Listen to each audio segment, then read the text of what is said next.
الحمد للہ وحدہ لا شریک لہ والصلاة والسلام علی من لا نبی بعدہ وعلی آلہ واصحابہ الذین اوفوا العہد اما بعد۔ ہندوستان کے معروف اور نامور رد فرقے باطلہ میں فاتح مناظر مولانا طاہر حسین گیاوی رحمہ اللہ تعالی کے بارے میں نہایت افسوسناک خبر ملی ہے کہ ان کا انتقال ہوا ہے، دنیا سے رخصت ہو گئے ہیں۔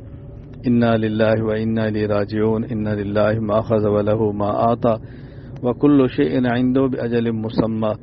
اللہ تعالی حضرت کی خدمات جمیلہ کو قبول فرمائے، ان کی کمیاں کوتاہیاں اپنے کرم سے معاف فرمائے اور ان کی ساری دینی خدمات کو ان کے لیے صدقہ جاریہ بنائے۔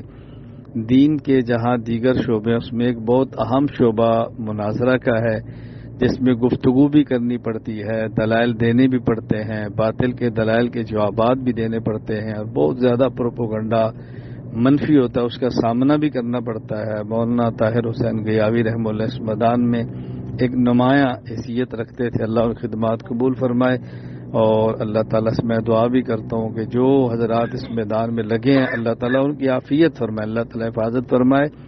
اور ہم نے اس موقع پر یہ عزم کرنا ہوتا ہے کہ جہاں جہاں جس میدان میں کام کرنے والے اہل حق علماء جا رہے ہیں، ہم نے اس خلا کو انشاءاللہ اپنی ہمت وسعت کے مطابق پورا کرنے کی کوشش کرنی ہے۔ اللہ تعالی ہم سب کو اپنے دین کی مقبول خدمت کی توفیق عطا فرمائے۔ میں اپنے تعلق والے احباب سے بطور خاص عرض کرتا ہوں حضرت کے لیے دعا فرمائیں اور ان کے رفع درجات کی دعا فرمائیں، خدمات جمیلہ کی قبولیت کی توفیق عطا فرمائے۔ میں ان کے اہل خانہ سے، ان کے متعلقین سے تعزیت بھی کرتا ہوں۔ السلام علیکم ورحمۃ اللہ وبرکاتہ۔